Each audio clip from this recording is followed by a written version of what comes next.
कक्षा 6 में पढ़ने वाली एक छात्रा जब अपने विद्यालय जाती है तो विद्यालय में जाने के बाद अक्सर उसके पास पैसे होते थे, साथ ही कुछ खाने पीने की चीजें होती थी, चॉकलेट होती थी। जब उनको वो खाती थी तो बाकी बच्चों का मन ललचाता था, देखकर कहीं ना कहीं बच्चों को चिढ़न होती। धीरे धीरे करके वक्त गुजरता है और वक्त गुजरने के साथ ही उस बच्ची को पता नहीं था कि जो चीजें वो खा रही है, जहाँ से वो पैसे लेकर आ रही है, उससे उसकी जिंदगी पूरी तरह से बर्बाद हो जाएगी। बाकी आज की सच्ची घटना मैं आपको सुनाने जा रहा हूँ। सच्ची घटना को सुनने के बाद आप भी हैरान रह जाएंगे, परेशान हो जाएंगे। जब धीरे धीरे वक्त गुजरता है तो वही बच्ची एक स्वस्थ बेटे को जन्म देती है और उसके बाद सोशल मीडिया पर, अखबारों के माध्यम से, टेलीविजन के माध्यम से उस इलाके में जब ये खबर चलती है तो लोग सोचकर हैरान थे, इंसानियत को लेकर कई तरह के सवाल खड़े कर देते हैं कि लोग किस हद तक गिर सकते हैं। वाकई आज की घटना आपको परेशान कर सकती है, आपको हैरान कर सकती है। जो सच्ची घटना मैं आपको सुनाने जा रहा हूँ, ये सच्ची घटना है उत्तर प्रदेश का एक जिला है गाजियाबाद, और इसी गाजियाबाद जिले का एक थाना लगता है इंदिरापुरम।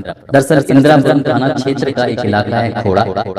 बात कर रहा हूँ 5 सितंबर 2022 की सुबह लगभग 6 बजे के आसपास का वक्त रहा होगा। इस घर में 3 सदस्य रहते हैं, माँ और बाप, और उनकी एक बेटी है जिसकी उम्र लगभग 11 साल के आसपास है। बेटी उस दिन बहुत ज्यादा परेशान थी, बहुत ज्यादा रो रही थी। रोने की अपनी परेशानी की, उसने अपनी समस्या जो थी उसको किसी को बताना नहीं चाह रही थी, लेकिन अकेले जब रो रही थी, अचानक ही माँ की आंख खुलती है और माँ ने देखा कि उनकी बेटी रो रही है।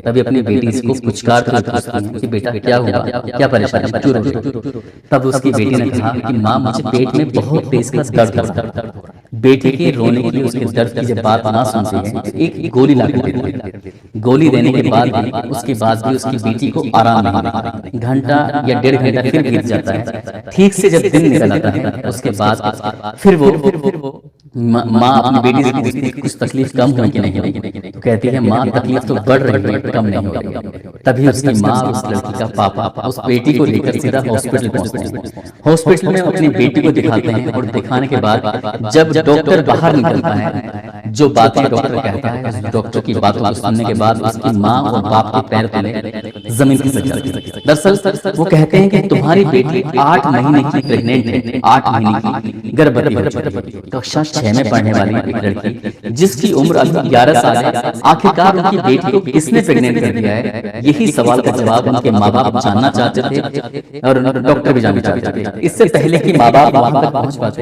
ये बात पुलिस तक पहुंच जाती है, क्योंकि हॉस्पिटल वालों ने पुलिस को इस घटना की तुरंत सूचना दे देते हैं। पुलिस भी मौके पर आती है। माँ बाप भी इस लड़की से बातचीत करने की कोशिश कर रहे थे, लेकिन लड़की बेइंतहा डरी हुई थी, डर रही थी, साथ ही वो कांप रही थी। उसे लग रहा था कि अगर मैंने ये बात किसी को बताई तो ऐसा ना हो कि उसके साथ कहीं कुछ गलत न हो जाए, क्योंकि अभी तक उसको इसी तरह से डराया गया, धमकाया गया। तभी एक मनोचिकित्सक के माध्यम से उस बच्ची से बहुत प्यार से तरीके से पूछा जाता है, उसको ऐसा एहसास कराया जाता है कि तुम्हें कोई नुकसान नहीं पहुंचाएगा और ना ही तुम्हारे माँ बाप को कोई नुकसान पहुंचाएगा। जब लड़की को पूरी तरह से भरोसा हो जाता है तब वो लड़की जो बताती है उसको सुनने के बाद सबके सब परेशान है। दरअसल जहाँ पर वो लड़की रहती है उसके आखिरी माले यानी तीसरे वाले माले पर 2 सगे भाई रहते हैं। एक का नाम प्रदीप कुमार होता है, दूसरे का नाम कल्लू होता है।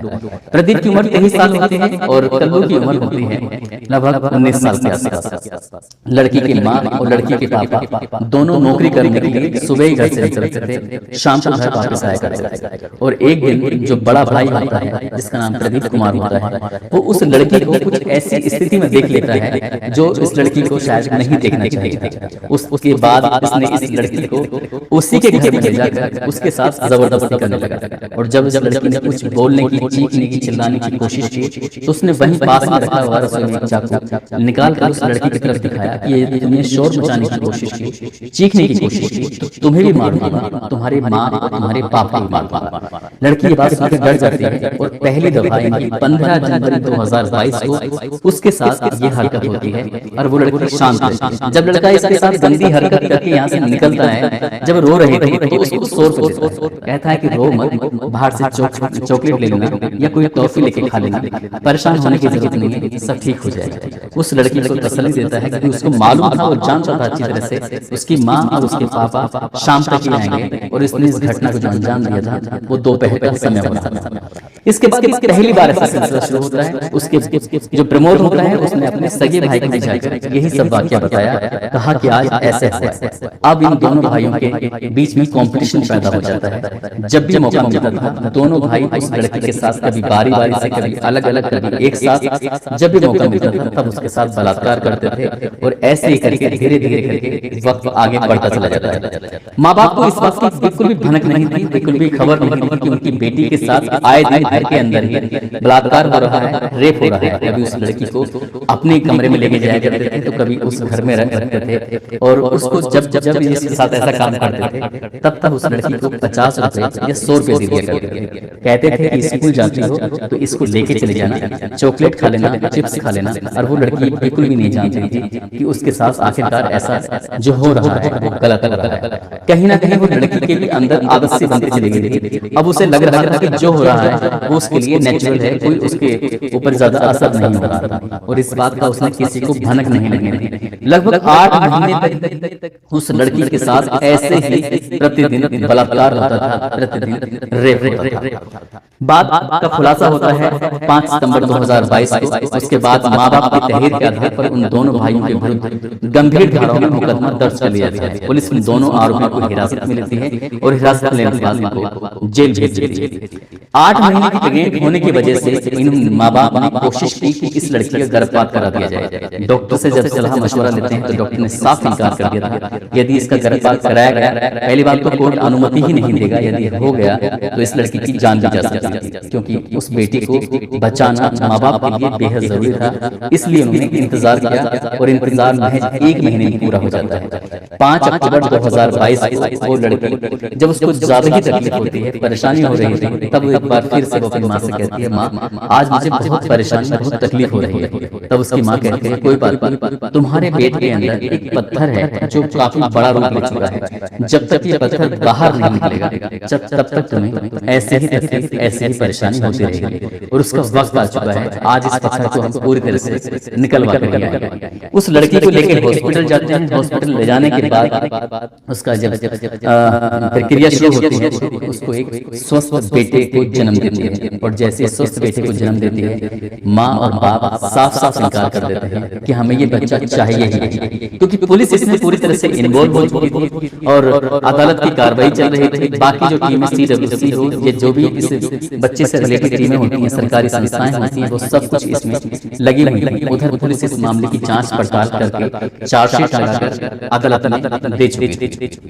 कुल मिलाकर वो एक बेटे को जन्म देती है और माँ बाप इस बच्चे को लेने के लिए साफ इनकार कर देते हैं, कहते हैं कि हमें ये बच्चा नहीं चाहिए। तब इस बच्चे को CWC child welfare committee Ghaziabad अपने कब्जे में लेती है और उसके बाद केंद्रीय दत्तक संसाधन प्राधिकरण उसको ये बच्चा सौंप दिया जाता है। बच्चा पूरी तरह से स्वस्थ होता है और वक्त धीरे धीरे आगे गुजरने लगता है। उस बच्चे को हमेशा यही समझाया गया कि तुम्हारा पेट जो सामान्य से बड़ा हो रहा, वो उसके तुम्हारे पेट के अंदर एक पथरी थी जो छोटा रूप थी, फिर वो बड़ा रूप लेती है, क्योंकि पथरी की वजह से अक्सर लोगों को पेट में दर्द होता है। उस बच्ची को यही समझाने की आज भी कोशिश की जा रही है। और जब इस घटनाक्रम को यानी कि एक जिस दिन के FIR हुए उसके 105 दिन का समय बीत जाता है, यानी कि 23 जनवरी 2022 को जब अदालत इस मामले में फैसला सुनाती है तो दोनों सगे भाइयों को, प्रदीप और दूसरा भाई कल्लू को आजीवन कारावास के साथ साथ उन्हें 50-50 हजार रुपए के अर्थदंड की सजा सुनाती है। और जब ये खबर लोगों को पता चलती है कि दोनों सगे भाई एक छोटी सी बच्ची के साथ यानी कि 11 साल की जिस लड़की की उम्र होती है उसके साथ ऐसा घिनौना कृत्य कर रहे थे, तो वाकई लोगों को हैरानी हो रही, परेशानी हो रही। उस बच्चे के पैदा होने के बाद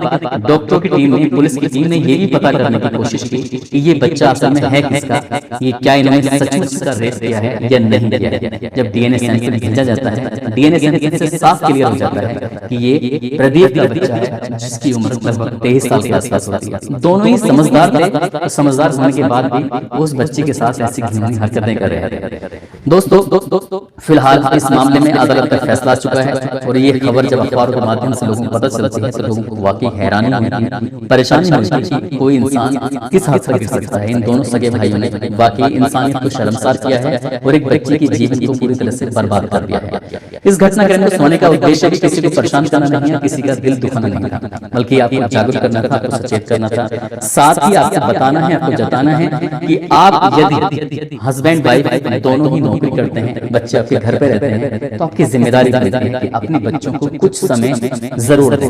8 महीने तक इन माँ बाप को इस बात का इल्म ही नहीं हुआ, परेशानी ही नहीं हुई कि उनकी बेटी के साथ लंबे समय तक गंदा घिनौना कृत्य हो रहा है, और ये माँ बाप पूरी तरह से अपने ही काम में इतने उलझे रहे कि सुबह को घर से जरूर निकलते थे, शाम को घर वापस जरूर आते थे, लेकिन वापस आने के बाद वो अपनी बच्ची को, अपनी बेटी को पास बिठाकर उससे दिन भर की बातें पूछ सकते थे, स्कूल की बातें पूछ सकते थे, उसे जानने की कोशिश कर सकते थे, उसका बैग चेक कर सकते थे कि उसके बैग में चॉकलेट, टॉफियां और बहुत सारे ऐसे सामान थे जो पैसे से आते हैं। तो ये अगर माँ बाप जरा से जागरूक होते तो शायद इस बच्चे के साथ ऐसी हरकत बिल्कुल नहीं होती। दोस्तों अपना ख्याल रखें, सुरक्षित रहें। जय हिंद, जय भारत।